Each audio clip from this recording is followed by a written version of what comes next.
ചോദിക്കണ്ടല്ലോ, സമയം കുറയില്ലേ. തൃശ്ശൂർക്കാരൻ നമസ്കാരം.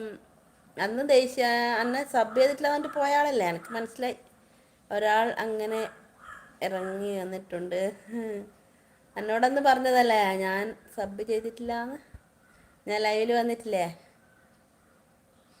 ഞാൻ ലൈവ് ചെയ്താൽ ആരും വരില്ല. ഞാൻ വന്നിട്ടില്ലേ അന്ന്, ഓർമ്മയില്ല? ഞാൻ ഇപ്പം 2 ദിവസമായി പനിച്ചിട്ട്. ഞാൻ പിണങ്ങി. അങ്ങനെ വരട്ടെ. ഞാനന്ന് വന്നിട്ടില്ലേ? പിന്നെ വന്നേരം പറഞ്ഞ ഞാൻ സബ്ബാക്കിന്ന് പറഞ്ഞ. ഞാൻ അന്നേരം തന്നെ നോക്കുമ്പോൾ സബ്ബ അന്ന് വന്നു. പിന്നെ എനിക്ക് പനിയാ, ഞാൻ ഇന്നാ ലൈവ് ഇട്ടെ. എന്നാൽ ചോദിക്കൂലേ എന്താന്ന് ഒരു വിശേഷങ്ങൾ ചോദിക്കൂലേ. പനിച്ചിട്ട് എണീക്കാൻ പറ്റിയ എന്നെ ക്ഷീണം മാറില്ല. ഞാനത് ഇവിടെ സോഫയിൽ ചാരിക്കിടന്നിട്ടിരിക്കും. എന്തുണ്ട് കുട്ടികളെല്ലാം, എന്തുണ്ട്, സുഖാണോ?